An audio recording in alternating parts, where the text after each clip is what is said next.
All right, so in the phase one of building, what do you have to do when you put on the builder hat? So find. You have to be able to find people. You have to be able to teach them a class, and you have to be able to enroll. Those are the skills, and where do you learn those skills? At a boot camp. You learn them at a boot camp. You also learn them in other ways. One-on-one training, things like that. Now, if this is your team right here, if you've signed up a whole bunch of people, and they're all on your front line, or under other people who aren't building, and nothing's really happening, but you're teaching classes like crazy. You're calling people, you're finding people, you're teaching people, and you're enrolling. In fact, you're probably an amazing enroller. Maybe you've even got a booth at a fair, or a farmer's market, or some sort of event, and boy, can you slay them. People come in the door, and you are throwing them into your organization left and right, and you are still an elite. Anybody fit that? Why? Why? Why? They're not training. You're still wearing the builder hat. It's time for you to start to train. So when you find people who want, that's why, look, when you're building your business, so another part of this presentation is about emotional intelligence.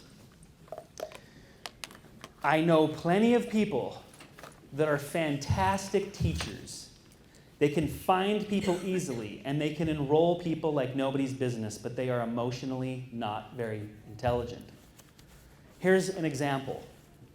I'm enrolling people, and I have someone in my downline who is enrolling the same person I am, and I want them on my front line. I've seen that. I've also seen times where people would come up to me and say, "Can we please join your group?" And I'm like, "Certainly you should stay where you're at." And they're like, "But we really need to," and I say, "Okay, tell me what's going on."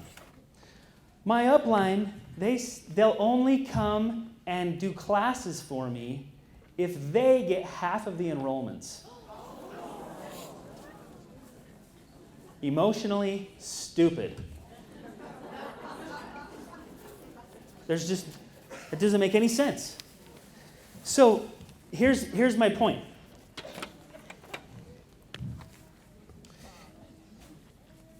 If you're here and you have, doesn't work? But what if I like red?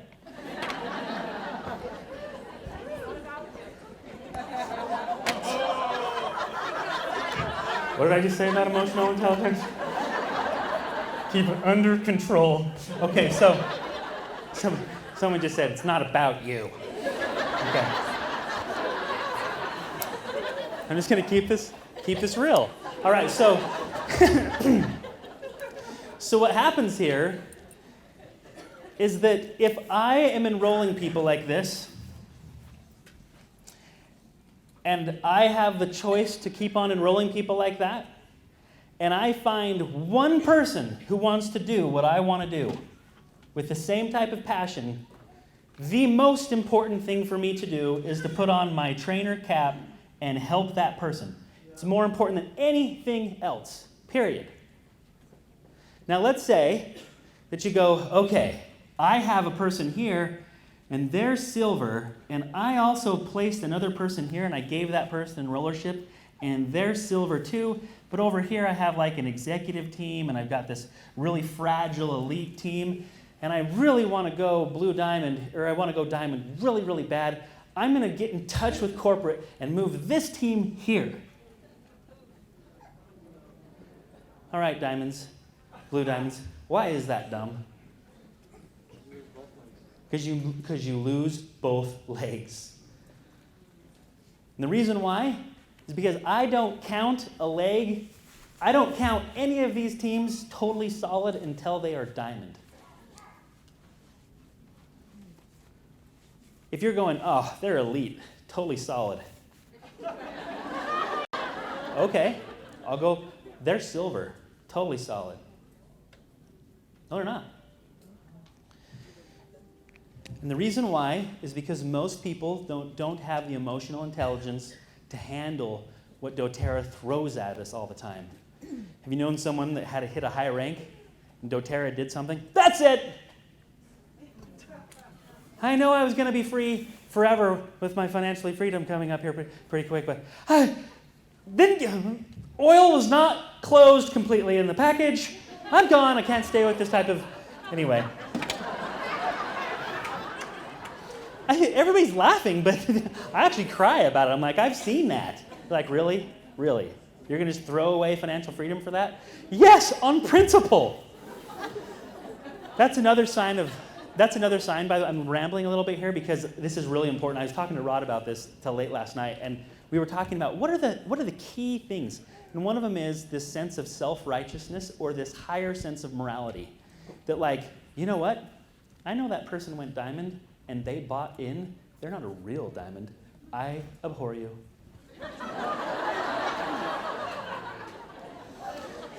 My upline went diamond and they bought in. He's not a real diamond. I quit. This has happened. Whereas the diamond goes, I'm going to get a $4,000 bonus. It's a $1,000 buy-in. Yeah, sure. Yeah. But other people go, but that doesn't fit my moral code. You are not on the same plane as me. I'm leaving. Anyway, things that happen. All right, so training 2. Phase when you get into training. When you're talking about training, remember the EDGE method. EDGE is an acronym that stands for explain, demonstrate, guide, and empower. So when you do find this person over here that is ready to do what you want to do, you get in and you put on your builder cap with them and your training cap too. Hopefully that made sense. When you put on your, see how there's 2 guys here with 2 builder caps on? Why? Because they need to see you do it. So I remember one time I went over to Courtney's house and I said, hey, how are all these people doing that we taught in the classes? Yeah, I haven't followed up with them. I said, okay, let's do it. We got on the phone, started calling them. Oh, okay. That's how you do it? That's how you do it. In fact, Court, remember when you first got started? And she was doing really well, and then she said to me, she goes, hey, are you going to always be here to teach the classes? And I said, I'll be here as long as you need me. Now, I didn't actually mean that.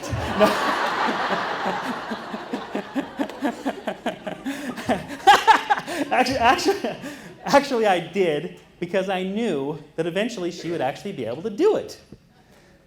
But I wasn't going to tell her, oh no, at class 3, I drop off. Have any of you told your teams that? You know, you got me for 2 more classes, and then you're on your own. I've seen people do it. Everyone keeps on laughing like, that would never. No, this happens. So first, when you're training someone, sit down with them and explain what it is that you're about to do. If it's time to find, if it's time to give your names list a call, and they don't know how to do it, sit down with them and explain what you're going to do, and then demonstrate it. Get on the phone and call someone with them. Guiding is when you're going, okay, now it's your turn. I'm right here for you. If you need any help, I'm right here. Or let's explain to you how we're going to go through this class. And then I'm going to demonstrate it. And after a few times, I'm going to guide you through this process. I'm going to be here in the class with you, and you're going to teach it. And then empowerment is, you've got this. You can do it. That's the EDGE method. Now, the thing that's interesting about these particular things is that most people just explain. And the reason why is because when we explain the process, you go, oh my word, could you imagine spending all of that time with each person? I gotta explain it to them. Then I gotta demonstrate it for as long as they need. And then I'm gonna guide them. I'm gonna sit in the class with them and watch them do it. Or how about enrolling? So there's 3 skills, right? Finding, teaching, enrolling. I'm going to explain how to do it. I'm going to demonstrate with them how to do it. I'm going to guide them through the process, and then I'm going to empower them to do it. Now, here's the reason why you should want to spend as much time as it takes. Because spending time is the thing you can do to inspire somebody. You're wondering how to put on the Inspire hat? Spend time.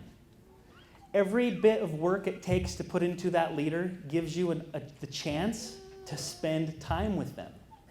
Spending time is the hidden secret of this industry.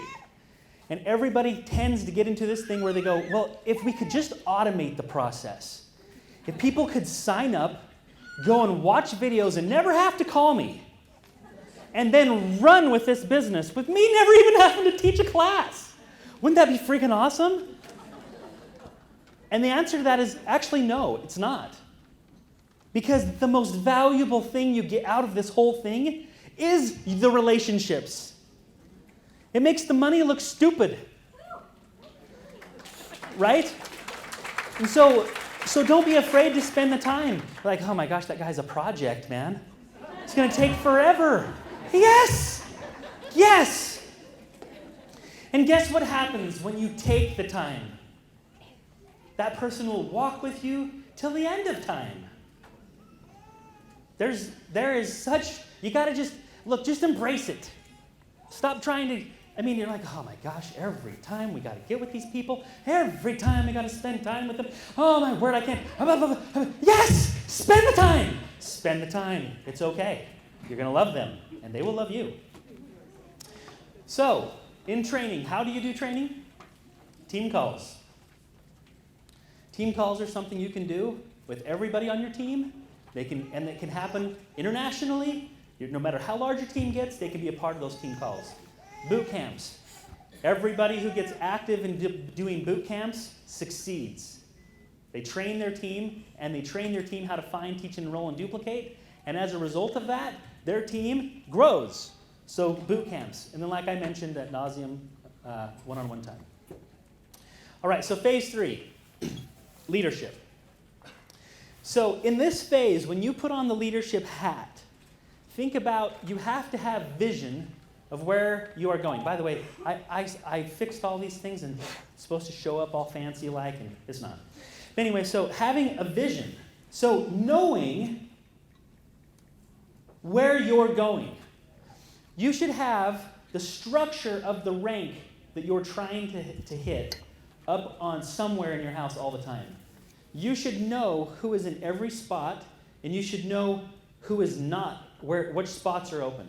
You need to have the vision. You need to be able to look at your team and decide how you're going to lead them. So the way that you do this is through organizing events, and we're going to hear about that. Katie's going over that, how to organize and promote events. And then also, I have this picture of this conductor.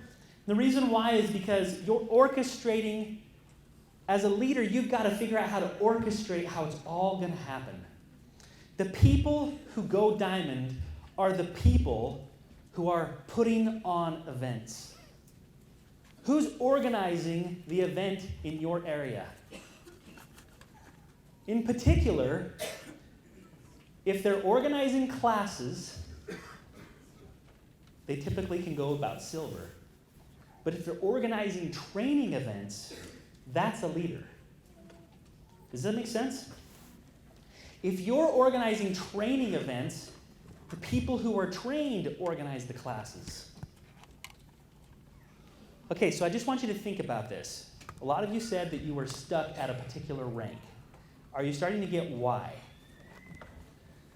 You've hit a rank and you've been saying, okay, I'm elite, and so if I just keep teaching, finding, teaching, enrolling more, this is going to break through. Right? That's not right. That's what we think. We're thinking, if I just keep doing the same thing.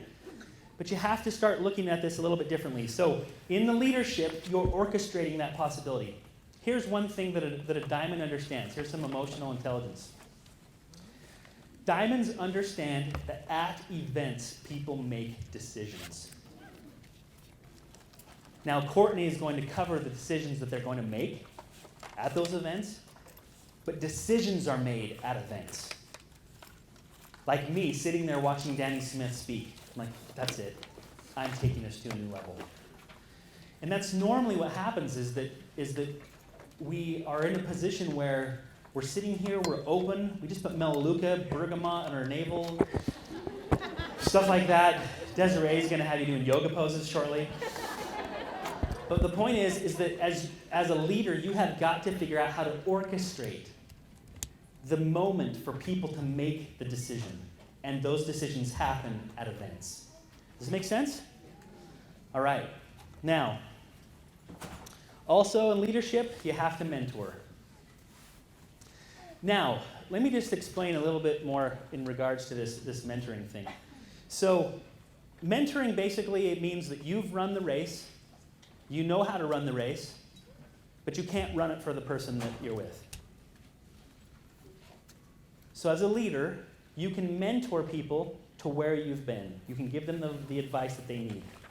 Those are the things. So when I look at people who are successful, that are reaching the higher ranks of leadership, they're engaged in these things: organizing events, promoting events, orchestrating opportunities for people to make decisions, and mentoring. That's what they're doing. So ask yourself these questions. If you're stuck at silver, for example, and you're trying to get to gold, are you doing those things? It's exciting.